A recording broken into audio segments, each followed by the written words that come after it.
This is the Blood Red Podcast from the Liverpool Echo. It's the Blood Red Podcast, courtesy of the Liverpool Echo. I'm Guy Clarke. Welcome along. Capital gains for Liverpool as the Reds' firepower sees off the Gunners and blows the race for a top four finish wide open. Fabinho and Jota show Jurgen Klopp what could have been, and we look ahead to Tuesday's Champions League tie with Real Madrid. We're here to get into all of that. Our chief Liverpool writer, Ian Doyle, and to throw shade on Gareth Southgate's Trent snub, it's Joe Rimmer. Joe, how are you doing? I'm great, Guy. How are you? Yeah, not so bad, thanks. Last time we were on the pod, we were having happy Easter to you as well. Yeah, we were having a good discussion about Trent, and well, he proved all the doubters, whoever was doubting him, completely wrong, didn't he? At Arsenal, he certainly did. Yeah, thought he underlined why it was all a bit of a farce and was very, very good. And then I think he even grew into the game further once he got this assist. Towards the end of the game, he really looked like he was on it. So.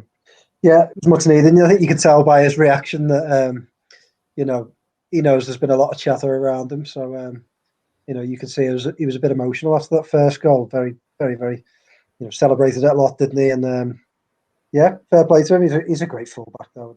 There shouldn't have been so much chatter around him. I thought Micah Richards, for many of us who don't get to the games, Doyle is one of the lucky ones. But, Micah Richards, I thought on Sky was very good on him. And just sort of trying to take the criticism of him down a notch and saying, well, I can't quite believe there's been so much criticism on them. Liverpool have endured a difficult season, and why the finger has been pointed at one man in Trent Alexander-Arnold, I don't really understand. But I thought he was very good yesterday and quite timely too.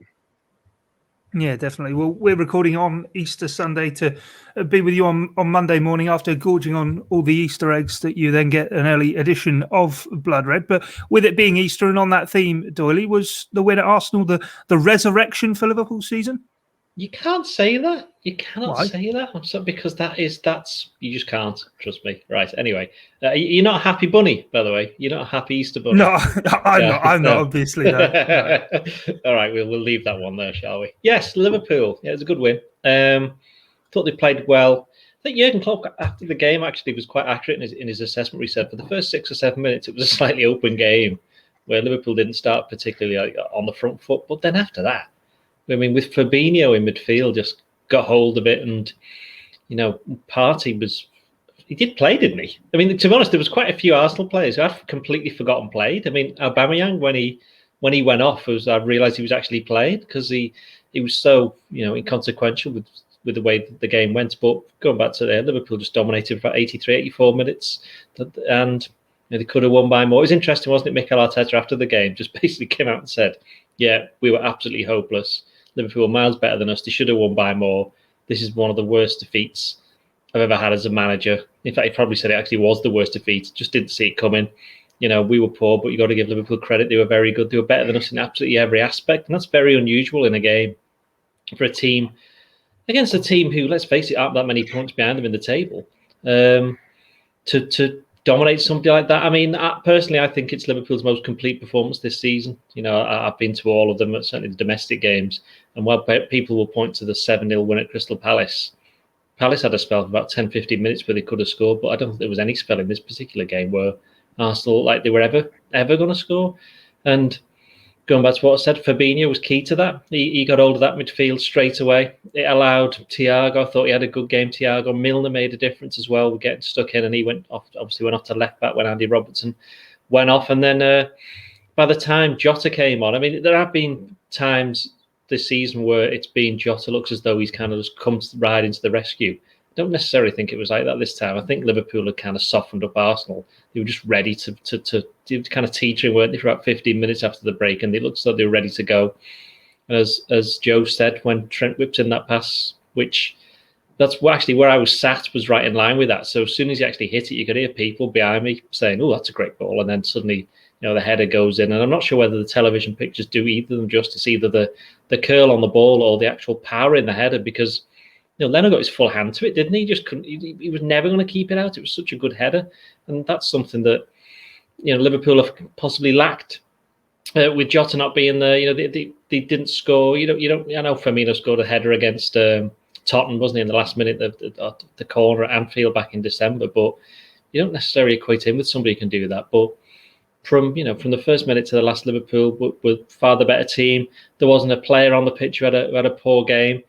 And what was interesting for me is that they looked a bit like the Liverpool team from last season and the season before, in the sense that they pressed very well. Jurgen Klopp said afterwards the counter press was excellent. That's why Arsenal didn't get anywhere near them.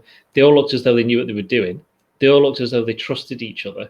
And when you've got players playing in their actual positions, going back to the centre-backs again, and Fabinho in that position, and Thiago kind of released a little bit, and even Firmino playing in his role, certainly when he was a bit rusty at the start, which is unsurprising given the fact he's missed the last three games, but by the end he was playing all right. So I think overall there was no negatives for Liverpool. And of course it was the biggest ever top flight win at Arsenal ever. So a memorable, historic day for Arsenal Football Club, Guy. Yeah, definitely. Less said about Leno's goalkeeping. I think the better. But really, I think so. Leno's goalkeeping. Really, if it wasn't for him, I think it would have been about 5 or 6. I know you probably pointed to Salah's goal for the second goal, but and I think if you have a world class goalkeeper, they get a strong hand on something and keep it out. But it's harsh. But I think that's the level. I think you're a little bit harsh as well for the second goal, because Salah was allowed to run right up to him. So, that wasn't necessarily his fault. He's doing well to save that one. Being a keeper in the Echo 11, I feel as though I feel being a goalkeeper, I'm allowed to sort of have say on that. But anyway, Joe, a lot of people talking about Arsenal and how bad they were, but Doyle talking about the counter press, and Jurgen Klopp in the press conference after the game sort of saying how happy he was with the intensity of training for the last sort of 3 weeks leading up to this game. Was it Liverpool were just too good for Arsenal, or do you think Arsenal were that poor because they didn't even get near the centre halves, did they? A lot of talk around the game before it that the centre halves might be exposed in this one, but Liverpool was so well oiled that Arsenal couldn't even get close to them. Yeah, well, I agree with Doyle. I thought that was Liverpool's most complete performance of the season. I thought they were on it from the word go, and really, as you say, pressed Arsenal high. Were passing the ball quite well. And I remember at one point, towards the end of the first half, thinking, well, Liverpool didn't really create any big opportunities in the first half, Milner aside, probably. But I was thinking that there's no way you can dominate the game this much, to this extent, and not wear Arsenal down. And like Doyle said, Jota came on. It did feel like by that time Arsenal were tired and had been chasing around and chasing shadows, and the opportunities then started to come, didn't they? And Jota took a couple of them. And I thought Liverpool played very, very well. In terms of Arsenal, I don't know, Guy, you tell us. They looked really, really poor. I don't think they looked as wide open as some of the Arsenal teams I've seen at times, but they just didn't really offer anything in the game. They never really got a foothold, never had any possession. I don't think they threatened at all at any point. Considering the two forwards, Aubameyang and Lacazette, should be, but certainly you'd think on paper are two decent forwards. Both have had very good goal scoring records in the past. Neither of them even remotely turned up, did they? So, but I think you have to give great credit to Liverpool and great credit to Fabinho, who, what do they call him, the lighthouse? Well, he was almost like the waves crashing into everything. He just won every tackle. He was all over the pitch, got Liverpool winning the ball up high, and he's absolutely what Liverpool need in midfield. And I think, when you see him play like that, it sort of underlines how much they missed him when he moved into defence, and how much they missed him in midfield, because he was brilliant. And I think he allows the other midfielders alongside him to play. He takes the pressure off Thiago a bit, and I thought Milner played very well. It doesn't start too many games now, Milner, and he should have scored. He was dangerous. He was playing in the top end of the pitch, and I thought he put in a very good performance. And I think it was all down to Fabinho. And also at centre half, the two centre halves are quietly put together a decent understanding now, Kabak and Phillips. And it's a funny one, isn't it? Because Kabak, I'm still not 100% convinced Liverpool will go out and buy him, but he hasn't really put a foot wrong. He's looked assured. He's looking more confident with every game. And Phillips, every time I watch him play, I just wonder why Klopp didn't commit to him earlier in the season. And I think there were concerns perhaps about his pace or his distribution, but I just think having a settled defence and having a centre half playing at centre half and allowing Fabinho to play in midfield has made Liverpool all the better. So, yeah, it's sort of a look at how good Liverpool can be and perhaps how good they could have been had certain positions worked out earlier in the season. But yeah, I don't really understand that one. I thought Phillips and Kabak were very good. Is that one of, I suppose, the frustrations that are hidden away within it then, Doyle? The fact that there are centre halves playing at centre half, there's a world's best defensive midfield player playing in his position as well. I know you said it was the most complete performance of the season so far, and I think given the lack of threat that the opposition showed, you're probably right with that. But thinking back to even the home game against Arsenal in the Premier League, the game against Wolves at Anfield, against Leicester at Anfield as well, Liverpool have put in some big performances through the course of this season. It's just shown that injuries have meant that there's been a lack of consistency there. Yeah, I mean, I must admit, I thought you were going to ask me then about whether or not Klopp made a mistake in not trusting Phillips. Not so much Phillips, but the centre-backs to play centre-back. And, he's obviously wanted to play Fabinho and Henderson there. And you've got to bear in mind, there was games where Fabinho and Henderson were both playing alongside each other. I think it was Manchester. Was it Manchester City? I think it was the last time, wasn't it? So it wasn't that long ago. And, Liverpool lost 4-1 and Guardiola said after the game that he thought that Liverpool's defenders played quite well, the centre-backs, but, one of those things.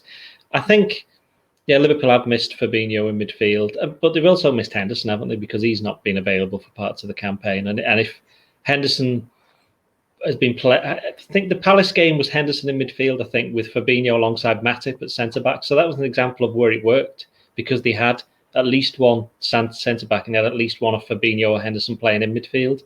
So when they had that, Liverpool were fine. It's just then when you took parts of that away, because Fabinho's had his injury problems as well, then that's where the struggle came. So I think we talk about, keeping players fit for the rest of the season. The rest of the season's only, 8 weeks? 8 weeks to go. So it's just a matter of now just making sure that these players, because if Liverpool suffer another injury at centre-back, you would imagine that literally is it. They can't cope with that, I don't think. But for the moment, Kabak has been doing better than he was in the first weeks. I mean, he did put, I know Joe said he hasn't put a foot wrong, but I think he had one or two mistakes early on. It wasn't his fault for the Leicester game, for example, that goal. But I think at Everton, he was caught out a little flat-footed for the Everton opening goal, Richarlison. So there was an interesting bit, which funny enough, our former pod person, Christian Walsh, picked up on Twitter, where I'd forgotten about it. And it was in the second half where Liverpool winning 2-0. And Phillips, with the one time where he got something slightly wrong, I think it was up against Lacazette, and Arsenal could have threatened, because I think he got his body shape wrong. But Kabak just came across, took the ball, walked it out of defence, and then just passed it out. Instead of just like belting it clear, he kind of read the situation. And I think that's the kind of defender that he is, as opposed to Phillips, who's a little bit more, right, I'm just getting rid of it, in terms of he spots the danger and gets rid or blocks, whereas Kabak's a little bit more measured. And I think that's always harder for those kind of players to make an instant impact when you're playing at centre-back, because they need to become accustomed with the players around them and what they can and can't do, which I think is what's interesting about the partnership of Phillips and Kabak, is that they're clearly different types of defenders. Kabak spoke after the game and he was saying that, it's getting better and better, and they know that they're going to be playing every single week as well. So, and I think that's something that Liverpool's, with the 37,000 centre-back pairings that they've had this season, I think they've not been able to have that. Whereas last season, you knew it was going to be Van Dijk and Gomez, or Van Dijk and Matip. In fact, it was never going to be Matip, was it? He was injured for most of it. Perhaps Lovren every now and again. But this season, it's not been like that. But now that it is, what a surprise! They started keeping clean sheets. Everybody else in the team knows where everybody else is meant to be. So, we've always said, any team, if you get a settled back line, it makes a massive difference. And when Liverpool was struggling earlier this season, people were going, what's wrong? And we were sat on this podcast saying, well, what about the defensive injuries? People saying, well, it can't just be that. It can't just be that. Well, oh, look, it looks as though it probably was. Yeah, I think your point on Kabak as well, I know it might sound a bit weird, but he was booked in each of the first 3 games, and yes, I think he probably was a bit positionally caught out and a bit rash at times, but he's now won 5 games without a booking. I think that sort of just highlights how he's maybe beginning to settle down and grow into it. And I think as well, he's only 20 years of age. And I think 21 now, actually. Is he 21 now? Sorry. Yeah, he's getting on now. Oh, yeah, it was his birthday, wasn't it? Yeah. Well, okay, he's got older in the course of this podcast. But yeah, okay, he's only 21. He's only 21, which is still young for a centre back, and he's coming across to a new country, and he's trying to get used to teammates in these coronavirus pandemic times with the restrictions that are imposed on everybody. So it is difficult, and a team that was struggling as well to get results. So it's early days still for him, but you can see why a lot of fans last season or over the summer were quite keen to link him with Liverpool. And while Liverpool at the very last minute took let's be perfectly honest, took a bit of a punt on him because they had to, I think he is now making the most of what is essentially a kind of a job interview, extended job interview trial period for him to get a contract at the end of the season. Yeah, definitely. I don't know how, but we've made it 15 minutes into this podcast, and bar Doyle referring to him heading in the opener and then obviously getting a second show. We've not spoke about Diogo Jota, who I think if anyone was sort of in any wonder of the impact he has for this Liverpool team, he's shown it as soon as he's come back, hasn't he? Scored the goal against Wolves just before the international break and then comes off the bench for another couple at Arsenal. Yeah, I mean, fair play to him. I thought you were harsh on Leno before, because I thought Doyle was right about the header. I thought it was a great header, and when you're in that close range, I mean, look, put it this way: if he kept it out, do you remember when Andy Carroll? We all thought he'd scored in the FA Cup final, and he headed it from close range and Czech saved it. No, that's my point. I think that header was nowhere near as hard. That header was nowhere near as hard as Jota's. I'm telling you, Jota's was a proper power header. Stop picking on him, Guy. My point is if you've got a world-class goalkeeper, they might stop it. I'm not saying that it's an easy save he's got to make. I'm just saying a world-class goalkeeper could stop it, and I don't think Leno is there. But we're here to talk about Liverpool. But anyway, the credit, and credit to Jota for a guy who's not got the biggest frame, to come and run and jump onto that, the leap, the header, everything about it was really good. And the way he sort of found the space as well for the chance. And he's got that, put it this way, when he came in, I never thought he'd come in as a goal scorer in the way that he is. He seems to sniff out the right chances, get himself on the end of things. Even the second goal, he comes running in. And, I think it comes across to Mane, couldn't it? And Mane sort of either leaves it or miscontrols it, and he comes in behind. He just has that knack of getting into the end of things. And, I mean, he's very, very good at it. And I think he's a good example of why good teams always need freshening up with new and good players, because he's just given that forward line something else to think about, hasn't he? And just yesterday, when you were looking at it and thinking Liverpool had dominated possession but not really created any opportunities, bring it on another dangerous player like that, someone fresh and someone with a point to prove, made all the difference. And then it opened up, and pretty much everyone else, Salah did score, Mane could have scored, Fabinho had a couple of chances, but it opened up Liverpool then. They started all looking, it was flowing better, and they were taking less touches around the final third, and I thought they were just really starting to look like the team that they were. So, he's made a big impact, Jota, and it's a difficult one because I still don't know whether I'd necessarily, this might sound crazy, I still don't know whether I'd necessarily start him against Real Madrid, because he can have such an impact from the bench that you sort of blessed in both ways, because you can keep him on the bench and bring him on for an impact, and if you don't bring, you don't use him, you've got Firmino from the start. It's a difficult one. I mean, he's such a good player, and he's added such a great deal to this team. And I must say, it was totally unexpected. I thought he'd be a guy who got a few goals but operated a bit further back, but he just seems to be a real goal scorer, and that was a big surprise this season, because I just didn't expect that at all. No, and you said they're sniffing out the chances, and Paul Gorst spoke this week to one of his former youth coaches at Pacos de Ferreira, and he said the exact same thing, that he used to be able to sniff out opportunities, and that second one really sort of, I suppose, an example of that. You can find Gorsty's interview across the Liverpool Echo website or on the podcast feed, as well as on the YouTube channel. But Doyle, on Diogo Jota, I know Liverpool, of course, have Mohamed Salah, who got his customary goal in this game, but is Jota maybe sort of the most lethal weapon in the Premier League right now? He's got 4 match-winning goals, or the decisive goals, sort of in games, and the best goals per minute ratio in the Premier League. He's scoring a goal in the Premier League every 91.3 minutes. So long as there's 2 minutes of stoppage time at the end of a game, he's good for a goal a game, basically. I see where you're coming from, but he hasn't necessarily played enough games, which isn't his fault because he was injured for 3 months. I think the likes of Kevin De Bruyne might argue that they're quite lethal in a different way. Again, they've done it over a longer period of time. In terms of Jota, in terms of his surprise, I mean, I have to give a shout out to our fellow pod person, this being the phrase that I'm now using, Sean Bradbury, who a couple of years ago on the Echo, we did a piece saying, which player would you like to take from another Premier League club from Liverpool? And he mentioned Jota. And this was, I reckon it was about 2 years ago, actually. Could be 18 months, 2 years ago. And he said he's the kind of player who he can play in various positions and he can press and he can, he likes a goal as well. So shout out to Sean for once actually knowing what he's talking about.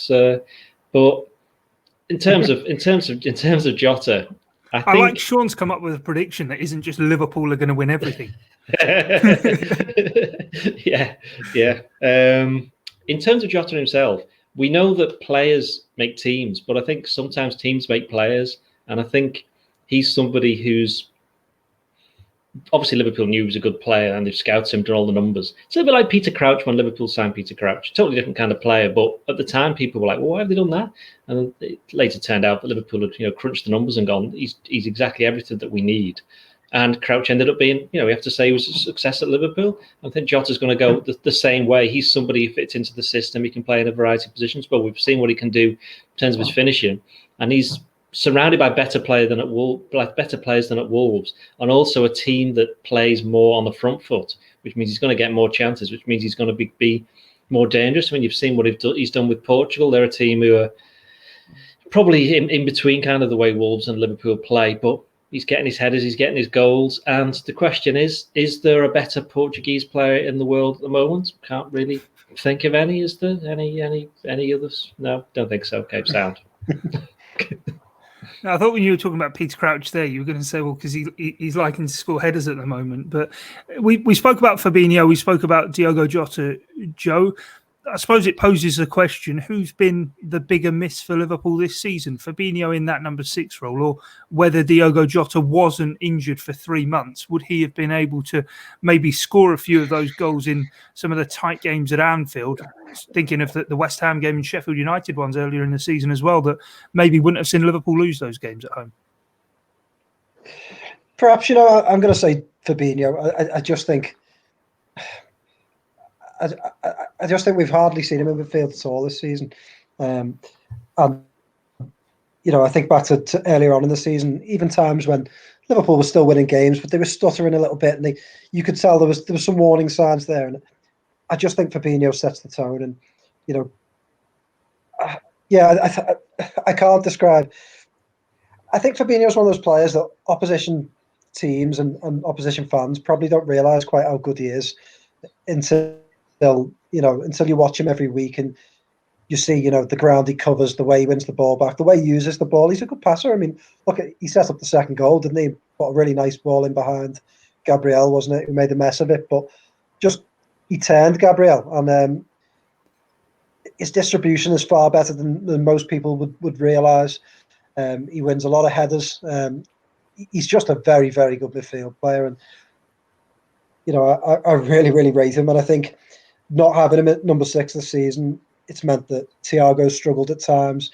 Gini Wijnaldum's played far too much football. I mean, he came on because I like the Doyle put his ratings. He just has to play in every game, so he came on at the end for a little bit there. But he's played too many games. Henderson suffered injuries because he's probably played a little bit too much.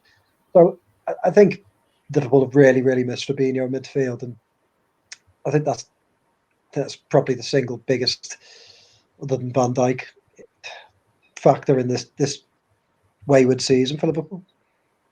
It's when he's on song, isn't it, Doyle? Because even thinking back to just before football got locked down last season, he'd had that injury and he was a bit slow getting back. I think he was actually benched, wasn't he, for the Atletico Madrid home game in the Champions League. And then this season, as Joe says, he's pretty much played exclusively centre-back, but he's back in that defensive midfield role that Theo Squires christened the Fabinho role the other week on the podcast. And he is back to his very best, isn't he?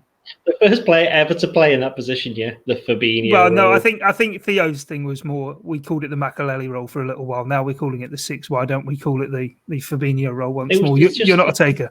It's just that bit in midfield that plays a bit deeper. That's it. I mean, admittedly, that's not very catchy. What I've just said. The water carrier.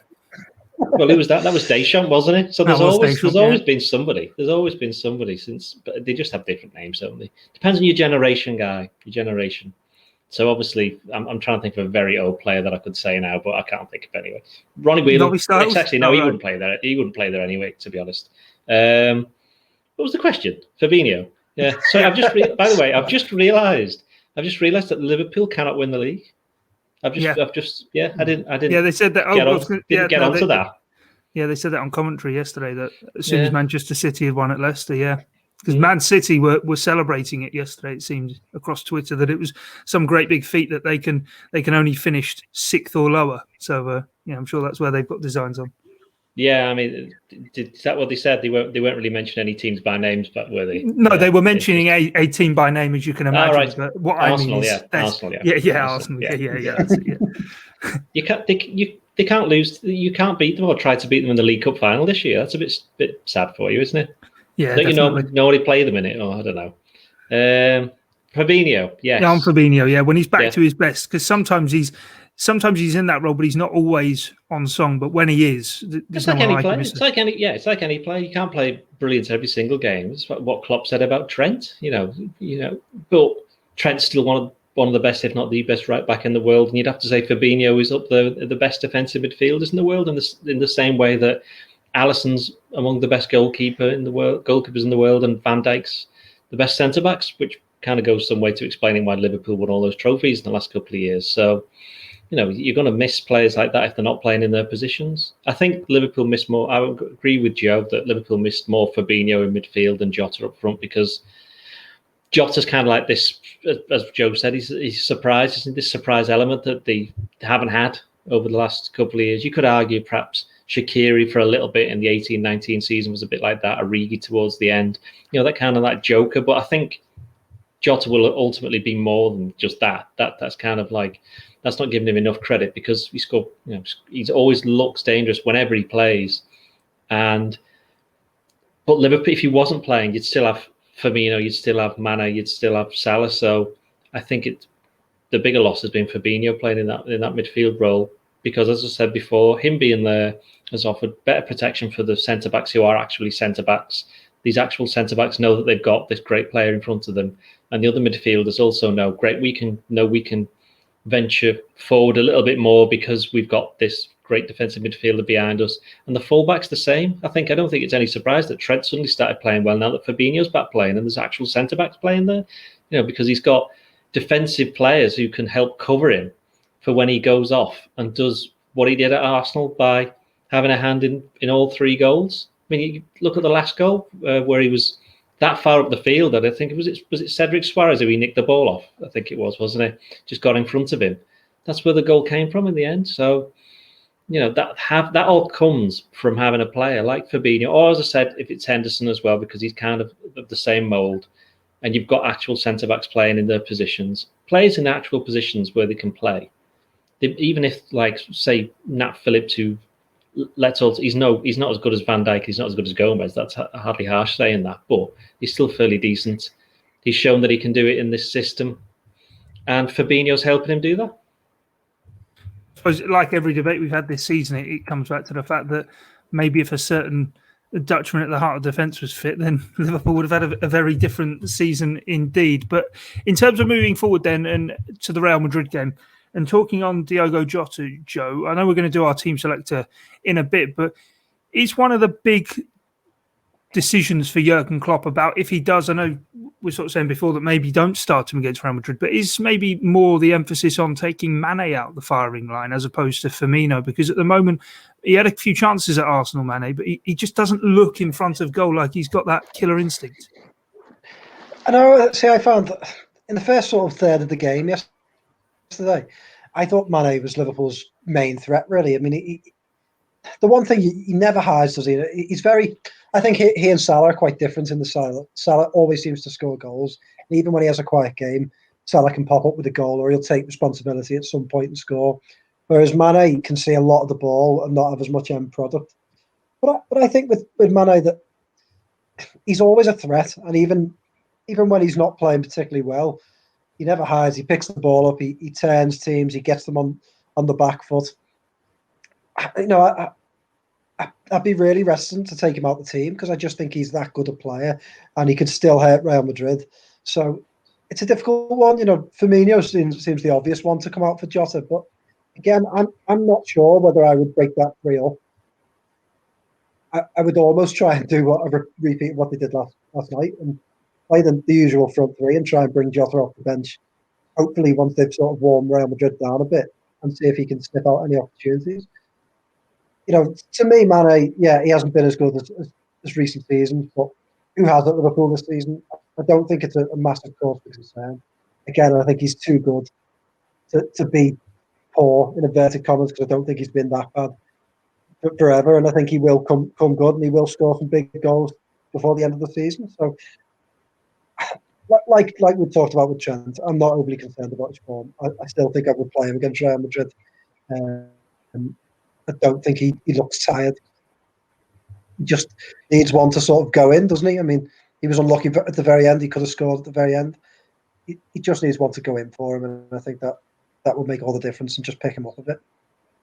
It's a huge plus, isn't it? An ace up the sleeve for Jurgen Klopp, Diogo Jota off the bench, Doyle, not just in terms of him being able to come on for one of the front three, but also, like we saw yesterday, changing the shape, putting Milner to left back, and then having all 4 of them on the pitch at once. Well, that's it. That's why they signed him. I mean, they played. There's not been many games where they played all 4 of them. I think there was City away, wasn't there? They started with them. There was another game. Was it Sheffield United or West Ham? It was one of those 2. And even then, in that particular game, I think it was only when they switched it around a little bit in the second half that Liverpool became a bit more of a threat. But they got the options. I mean, part of the reason Jota came in is, Pep Lijnders said that we wanted to have a bit more tactical unpredictability, because obviously Liverpool had become so recognised for the way that they play. They needed a different way of doing things. And unfortunately, because of all the injuries, they've not really been able to do that. Again, this is the exact same conversation we've had with Thiago when he came in after his injuries, that he came into a side that was completely different to the one that he was actually bought for. And only now you're actually seeing what Thiago can actually do. So I think Jota's benefited from that. He is somebody who can change things around. But as I said just a few moments ago, just to call him just like the Joker in the back is a bit harsh, because he's somebody who I think long term will be a regular, because he's got everything that Jurgen Klopp would want in a forward. I also think he's possibly pushed Minamino out of the picture to the extent where I wouldn't be surprised that if Minamino went in the summer, because it's difficult to see where he's going to be getting his gains when his best 2 positions are on the left or down the middle, and that's where Jota's come in and done so well. And I suppose just on that, the change with Robertson as well, it's a smart one that he obviously got half an hour rest as well, because he's pretty much played every minute like Wijnaldum, hasn't he? Yeah, definitely. It did seem like a strange one at the time, didn't it? But it worked really well, and it just sort of, again, having those 4 players with Jota on the pitch at the same time, it just really turned the screw on Arsenal, who, like Doyle said earlier, were tired. I think you were starting to see them struggle to sort of keep up with some of Liverpool's forwards and to stay sharp with those balls in behind, and just having that extra danger man on in Jota just turned the screw on them. So I think it was a good. But I think Klopp is quite often criticised for some of his substitutions, but I thought yesterday was a really, really clever one. Because I must admit, when I saw Robertson going off, I thought, Milner at left back, I'm not that keen on it. It seems so 2017, doesn't it? But it worked quite well. And he seemed to get it right. And yeah, it was a much needed rest, because Robertson just plays every minute. And thank God he's a very, very fit lad and doesn't seem to get too many injuries, because he just hardly ever misses a minute of action. So that was much needed, yeah. And Wijnaldum's well rested as well. So Liverpool have got some options. I think Klopp said, didn't he, after the game, he could have started 5 or 6 players. So I think they're in good shape for Real Madrid. They're in good shape, and I think he could afford to make 1 or 2 tweaks if he wanted to, and not really lose too much quality.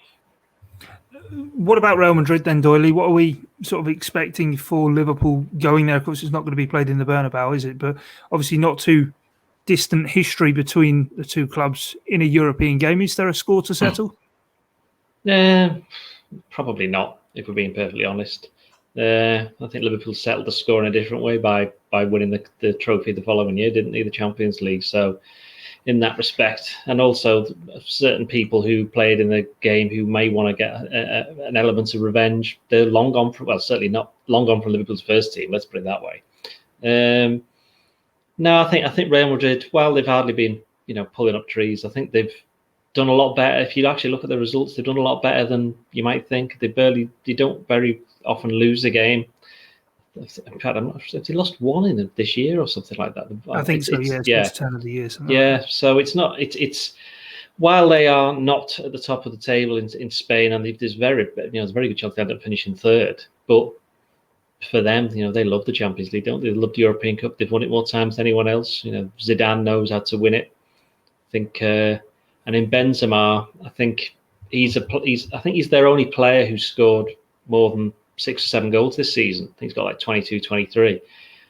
He's somebody that'll be a completely different test for Kabak and for Phillips. It will be interesting to see how they get on. I mean, that's why I think Klopp possibly thought that Lacazette and Aubameyang would actually be quite good, a warm up in that respect. But they were both totally disinterested by the end of the game. It really didn't really pan out that way. So it will be interesting. I think it'll be difficult for Liverpool. I think if they get through, it'll be a very good achievement actually. But in terms of actually getting revenge for 2018, I don't see that being anything at all. Yeah, I think just looking at it there, I think Real Madrid won 1 league title during that sort of run of 3 Champions Leagues in a row, Joe. So with what Doyley's saying, don't read too much into their domestic form, because this is a club built on European success, much like Liverpool. Yeah, exactly. I think Doyley's spot on.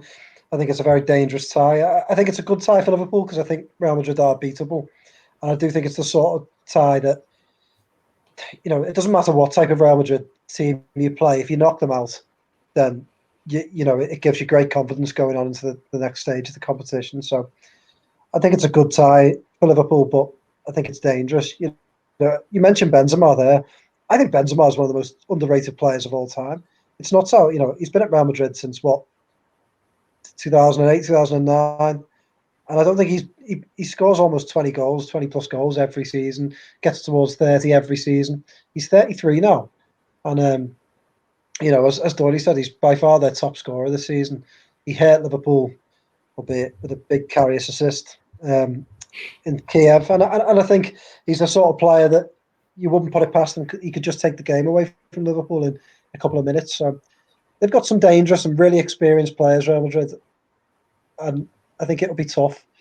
But I just think it'll be open, and I just fancy Liverpool. I don't know why. I just fancy them. I think Europe's been a bit different for them this year, and I think that Arsenal win was just what they needed. They looked energetic, they looked dominating, and I just think if they can get on the ball early and dominate, I think they could beat Real Madrid. But it will be tough. It'll be really, really tough.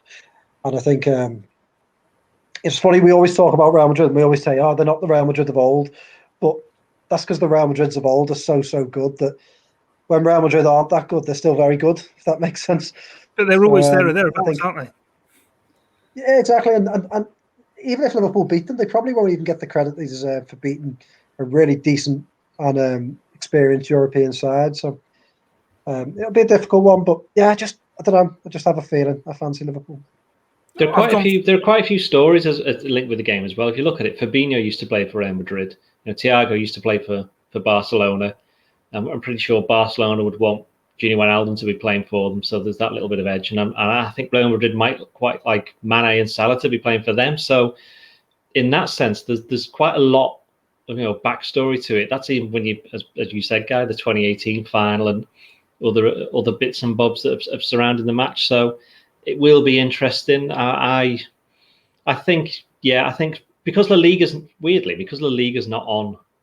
It's harder to watch in the UK than it has been for several years now because it's not on Sky, is it? So I think certainly for the Spanish teams, I'm not saying they've got a sense of the unknown, but I do think that they're perhaps not quite as known as they would have been, say, 2, 3, 4 years ago.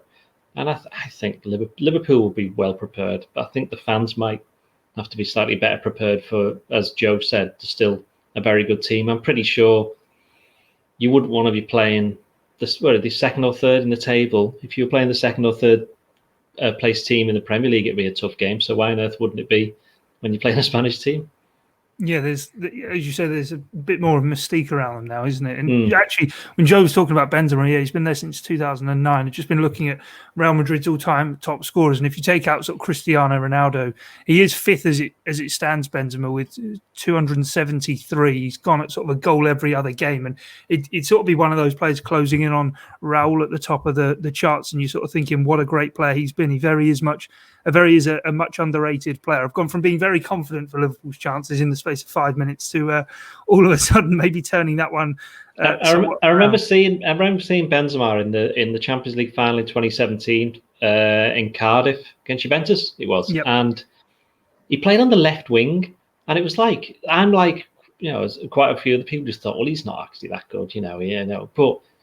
In the first half, he was absolutely brilliant. It was like ridiculous just how good he was. And this was a Juventus team that at the time was actually, renowned for being defensive solidity and all this, that, and the other. I think Real Madrid ended up winning 4-1 in the end, I think.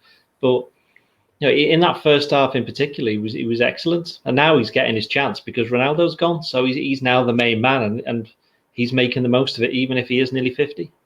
Yeah, definitely right. I just had a look at him there. He's only got it sounds like a lot, but it really isn't when you think about his career. He's only got 81 caps for France. And again, it sounds like a lot, but if you think about it, he's played for Real Madrid since 2009. Scored 187 goals for Real Madrid. Won how many European Cups? It's strange, isn't it? There's some football reasons for him not playing for France. I was going to say. I know, but don't you think for a guy who's played for Real Madrid for that long and scored that many goals for them, he is one of the most underrated players of modern times, and scored some big goals for them. Like you say, Doyle, I think they've got some good. It looks like an aging squad, doesn't it, Real Madrid? And they got Toni Kroos.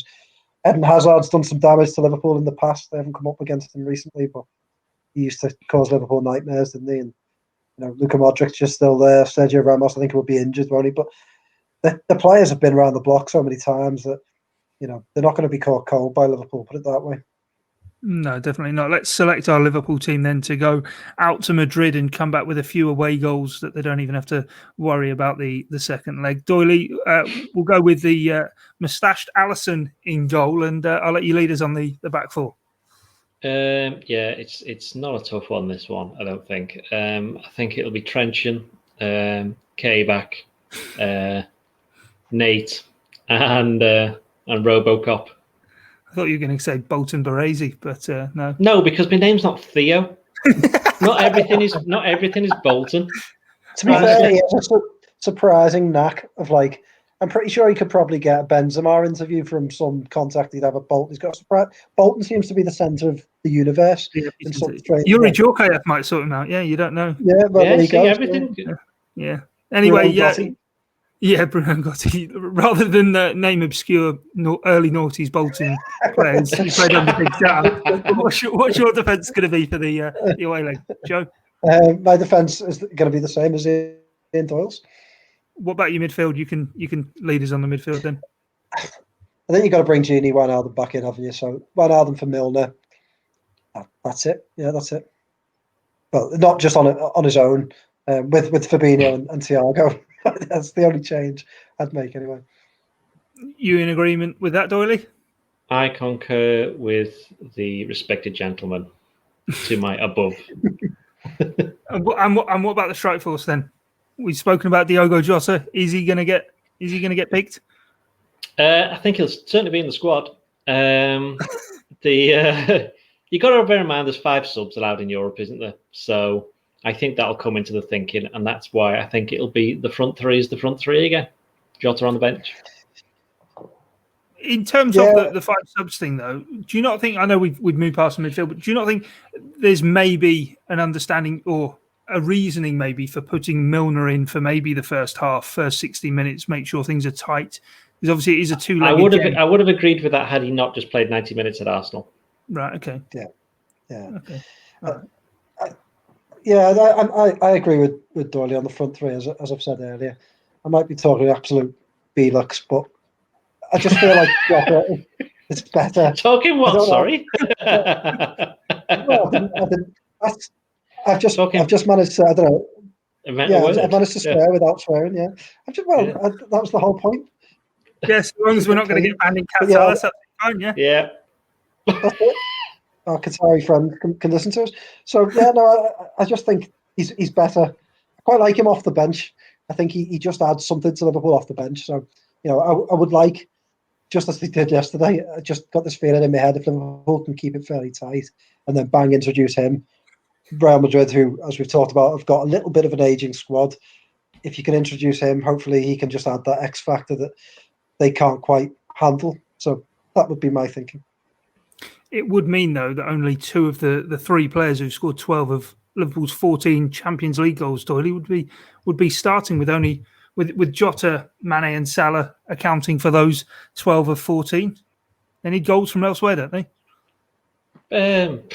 Did they?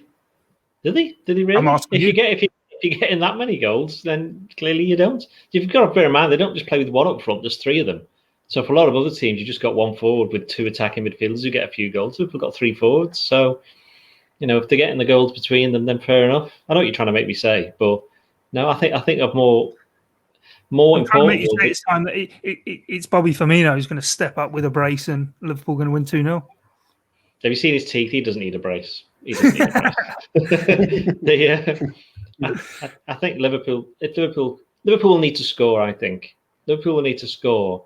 And even if it's not all normal rules don't apply anymore, do they? Because obviously these famous European night at Anfield with nobody there, so it's these not very famous European nights. So I think because of that, they've got to just treat it like just a regular game. You've just got to go for it. None of this like going it's an away like home, like whatever have you. Just do what they did with the Leipzig game. Because it's not even getting played, as you said, in Real Madrid's actual stadium. So it'll feel different. So you may as well just approach it differently. Yeah, it's actually going to be pretty much played on a training pitch anyway, isn't it? With no crowd in. Anyway, Right. Match predictions. What's the score going to be then, Doyle? Do Joe first. Joe, what's the score going to be? I've got a feeling. I'm going to say 2-1 Liverpool. I've just got a feeling. I feel like Liverpool might...